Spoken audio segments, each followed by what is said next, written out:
On repart les amis, on repart avec Raphaël Di Meglio. Salut Raphaël. Salut.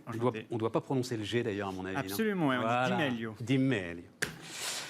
Cofondateur de Matera, la révolution des syndics. Alors pourquoi j'ai écrit ça, révolution? Parce que tu as fait un film. En fait, il faut bien dire les choses, Raphaël, si tu es là, c'est que j'ai adoré le film de pub que tu as fait. Alors, c'est deux choses. On va parler évidemment des syndics, etc. Mais on va le voir, là, il va passer.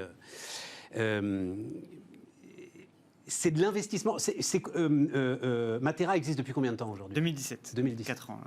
Chiffre d'affaires, enfin on a une idée de chiffre d'affaires, non, on ne veut pas donner notre chiffre d'affaires, machin, enfin bon, ça marche bien, c'est une boîte en croissance, mais enfin c'est pas non plus, j'imagine, des millions d'euros. Enfin, c'est des millions d'euros. C'est des millions d'euros. Au-dessus de 10 même? Un peu en dessous. Un peu en dessous. Ouais. Ça, ce film qu'on voit là, alors il ne faut pas que tu le regardes parce qu'il faut que tu parles dans le micro. Pardon. Et puis tu le connais par cœur. Voilà. Ce film qu'on voit là, ouais. Il est très très bien fait, il a coûté cher. Pas mal, ouais. Il a coûté... je veux pas le prix, mais il a coûté cher. Ouais, ça demande de l'investissement, ouais. Et si tu fais un film comme ça veut dire que... alors, pardon, on va être un peu technique, mais je pense que ça vous intéresse en termes d'achat d'espace. C'est-à-dire, un, on fait le film, et deux, ensuite, où est-ce qu'on va le diffuser? Et c'est bien ça qui coûte le plus cher, quand même. Absolument. Voilà. Absolument. Et donc, un film aussi exigeant, c'est pas pour le diffuser... sur YouTube, j'imagine. Tu as d'autres ambitions. Voilà. Alors, même si YouTube peut venir en complément de la télé, c'est la télé qui... C'est la télé. Oui, bien sûr. Et donc, ça veut dire, tu te dis, il faut aujourd'hui mettre beaucoup d'argent, donc sans doute, j'en sais rien. Tu peux me donner le prix de la campagne, tout compris? Complètement. En gros, on a payé 1 million d'euros. Et voilà, c'est ça ce que je voulais dire. Il faut mettre 1 million d'euros sur la table pour... créer une marque, c'est ça le sujet? Ouais, il y a très clairement un enjeu de créer une marque pour nous. En fait, on est dans un secteur très B2C, donc il faut qu'on aille convaincre tous les copropriétaires de France et de Navarre qu'on est la meilleure solution pour leur copropriété. Et donc, il faut aller toucher chacun d'entre eux pour qu'ils connaissent Matera et qu'ils votent pour nous en Assemblée Générale. Ouais, voilà, c'est ça. Et donc, alors, je le décris, le film, voilà, on est, là c'est le début, justement, ça tombe bien, je le décris pour ceux qui nous écoutent à la radio ou en podcast, c'est séance de copropriété où tout le monde s'endort. Voilà. L'Assemblée Générale. Assemblée Générale. Ouais, la fameuse. J'ai jamais connu ça de ma vie, donc bon je te fais confiance. Faut le vivre, au moins une fois. Faut acheter un appart pour le vivre. Voilà, c'est ça, faut acheter un appart pour le vivre.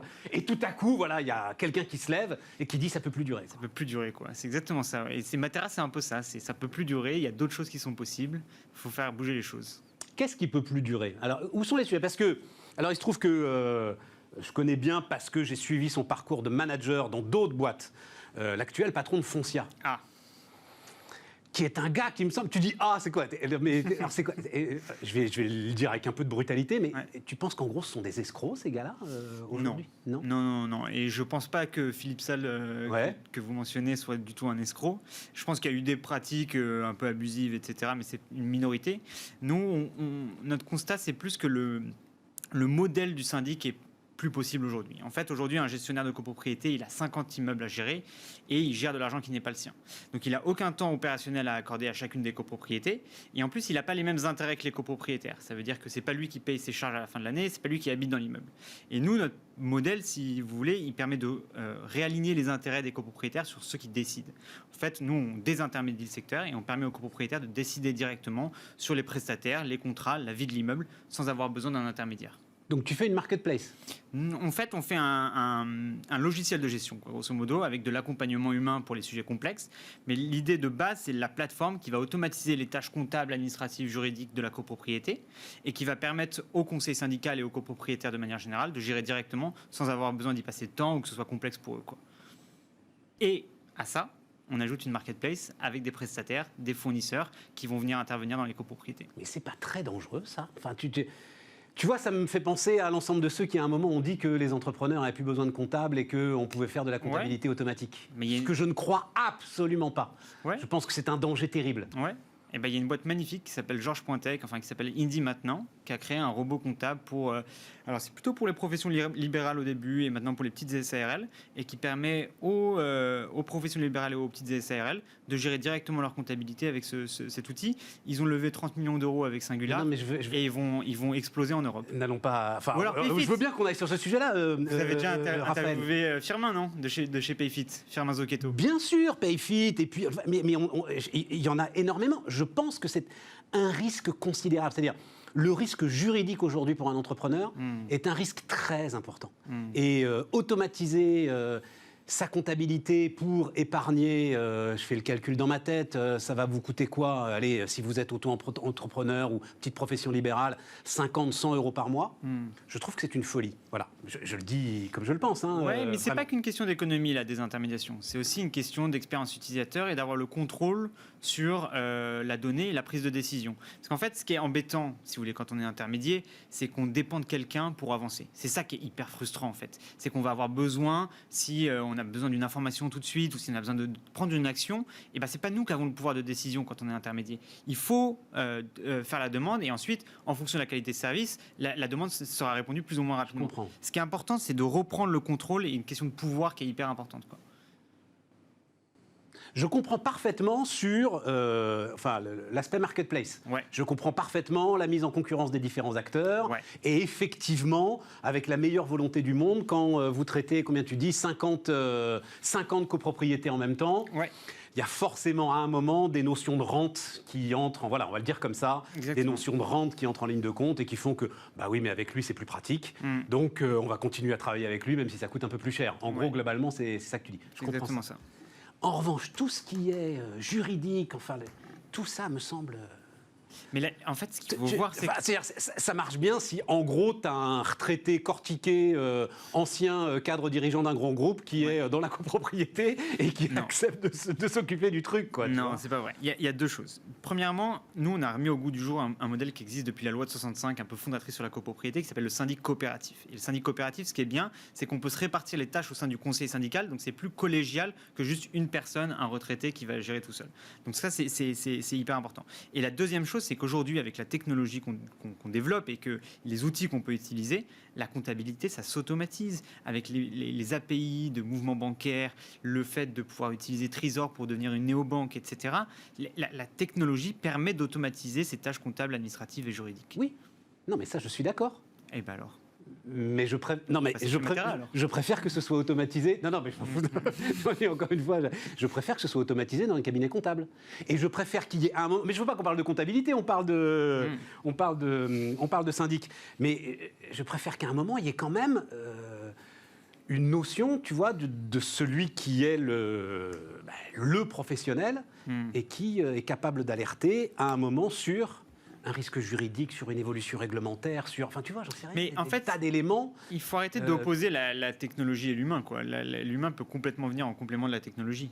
D'ailleurs, toutes les entreprises de désintermédiation dont je parlais, Georges Pointec, Payfit, ils ont une couche de support et de customer success qu'on appelle extrêmement forte. Il faut voir combien de personnes dans ces boîtes-là recrutent en termes de juristes, de comptables et de gens du bâtiment, qui viennent accompagner les copropriétaires. Et qui font le back-office et qui font rentrer, qui mettent à jour en temps réel l'ensemble des outils pour qu'à un moment, on ne court pas justement un risque juridique. En fait, l'enjeu, c'est que la plateforme automatise les tâches du quotidien, que les experts soient là sur les sujets complexes. C'est une meilleure répartition des tâches et c'est ce qui permet de grandir sereinement, quoi. Bon, alors après, tu as tout un sujet, j'imagine, de barrière à l'entrée, c'est-à-dire que... Voilà. Ouais, ça c'est... Je pense que c'est assez propre à l'immobilier. Ça a pas mal évolué dans d'autres secteurs. Par exemple, aujourd'hui, on peut changer n'importe quand de fournisseur d'énergie, de mutuelle salariée, notamment grâce à Alan. Aujourd'hui, sur le syndic, c'est sclérosé, quoi. Il faut le dire comme ça. C'est très compliqué de changer de syndic aujourd'hui. C'est-à-dire que les gars, j'y connais absolument rien. Donc vraiment, je te pose des questions ouvertes. Les gars sont quoi? Pieds et poings liés pendant... Vous avez signé avec un syndic, vous êtes pieds et poings liés pendant 5, 6, 10 ans Non. Alors, les contrats, ils vont de grosso modo 1 à 3 ans. D'accord. Et après, le fait est que c'est le syndic qui a la main sur la convocation d'assemblée générale. Donc il faut mettre à l'ordre du jour, envoyer un recommandé à son syndic pour que ce soit à l'ordre du jour de la convocation d'assemblée générale. Ensuite, le syndic il décide de l'ordre du jour et de la date de l'assemblée générale. Et ensuite, c'est lui qui tient l'assemblée générale et qui décide de qui intervient à quel moment, etc. Et c'est lui qui décide aussi C'est le pendu qui décide de la date de son exécution. Exactement. On me l'avait jamais exprimé de manière aussi limpide, mais c'est exactement ça. Oh là là. Et donc, ça nuit à la qualité de service parce que ça crée des secteurs où il y a des rentes énormes. Et donc, peu importe la qualité de service, on est renouvelé. Et ça, c'est mauvais pour le consommateur. Et il faut une détermination sans faille pour arriver au bout. Mais ça veut dire, toi, tu vends quoi? Tu dis, je vais vous faire économiser, j'imagine, c'est quoi, un pourcentage de charge? Voilà. Exactement. En moyenne, je vous garantis. Ouais. En moyenne, sur nos copropriétés, quand elles passent chez Matera, au bout d'un exercice, elles font 30% d'économie de charge sur le budget global de la copropriété. Et ça, c'est induit par deux choses. C'est que d'une part, les honoraires de syndic vont diminuer, bien entendu, mais en plus, grâce à notre modèle, comme ceux qui décident sont aussi ceux qui paient leurs charges, ceux qui habitent dans l'immeuble, et ben, ils ont tendance à mieux choisir les prestataires, mieux négocier les devis, mieux renégocier les contrats de l'immeuble. Et donc ça induit des économies aussi. Et ces économies-là, ce qui est magnifique, c'est qu'elles les réinvestissent souvent dans des travaux qu'elles n'ont pas pu faire depuis longtemps. Travaux souvent en copropriété, ils ne sont pas votés parce que les charges sont déjà élevées, alors que là, on fait des économies et on les réinvestit dans des travaux, souvent des travaux à long terme. Pas mal, non? Ah non, ah non, c'est extra. Bon, trop bien. Non, c'est extra, c'est super intéressant, super intéressant. Non, non, et puis de toute façon. Mais donc, ça veut dire il y a besoin de l'équivalent. Il y a encore besoin aujourd'hui de l'équivalent d'une loi Hamon, ce que la loi Hamon a apporté au secteur des assurances. Voilà, c'est ça. C'est mon t'as rêve. besoin. C'est ton rêve. Ouais, je me couche la nuit et je rêve de la loi Hamon pour le syndic. Et ça, la loi Allure qui a pourtant mis le boxon absolument partout dans l'immobilier, elle n'a pas touché elle n'a pas impacté autant que ça les syndics. Ils ont été un peu impactés, mais pas autant que. Exactement. Mais il faut dire qu'ils ont un pouvoir d'influence assez important. Ça, tu sais, je sais pas. Ah ouais? Bon, on dit ça de tout le monde, le pouvoir d'influence. Tu vois les professions les unes derrière les autres. Enfin, et regarde, tu l'as cité, regarde Alan. Ouais. C'est fort. Regarde le secteur de l'assurance. Ouais. Voilà, c'est sans doute le plus puissant des pouvoirs d'influence. Ouais. Tout simplement parce qu'ils achètent la dette française, tu vois. Donc, vous avez les gars, bon, et pourtant, tu y arrives, quoi. Ouais. Et c'est peut-être qu'on le fait pas assez bien, mais on va mettre plus d'efforts là-dedans. On va mettre plus d'efforts là-dedans. Mais non, j'adore ça. C'est formidable. Bon, et donc, encore une fois, parce que c'était l'origine qui m'intéresse beaucoup, c'est qu'à un moment, la communication, et la communication bien faite, le film est vraiment formidable. Bon, voilà, chapeau. C'est gentil. Et il faut dire aussi bravo à l'agence qui nous a accompagnés, qui est l'agence Bell, qui a fait un travail incroyable, avec Solène Madec. Et j'imagine que tu as pris jeune agence pour une jeune entreprise, en fait, pour casser les codes, etc. Exactement. En fait, comment ça s'est fait? Swile avait fait une campagne avec eux. On avait adoré la campagne. Swile, c'est Ticket Restaurant. Ticket Restaurant. Alors là encore, un gars qui a tout défoncé. Voilà, tout à fait. Une autre industrie avec des problèmes réglementaires aussi. Du coup, ils ont fait une campagne et on a su que c'était cette agence-là qui les avait accompagnés. Et du coup, on a tellement aimé la campagne qu'on est allé direct avec eux, quoi. Ça s'appelle Bell, l'agence? Bell, ouais. L'agence qui défonce les rentes? Ça on va les inviter. plaisir, ça, ouais. Tiens, on va les inviter. J'ai adoré Raphaël Di Meglio. Merci infiniment, cofondateur de Matera, qui était notre invité sur Bismart. Je vous le disais dans le sommaire, je vais me faire un petit plaisir, là, et j'espère que ça va vous le faire aussi. Il se trouve, tu pourras regarder ça quand tu seras rentré chez toi ce soir, Raphaël. Serge Trigano, donc de chez Trigano, a sorti un bouquin, c'était à la fin de l'année dernière, qui s'appelle Trigano Loves You. Et il était venu nous voir, et c'est une ode aux vacances. C'est une ode à la liberté, c'est extraordinaire. C'est l'histoire du Club Med, mais en fait, l'histoire du Club Med, alors, nous, boomers, on la connaît, vous la connaissez pas? Pas du tout.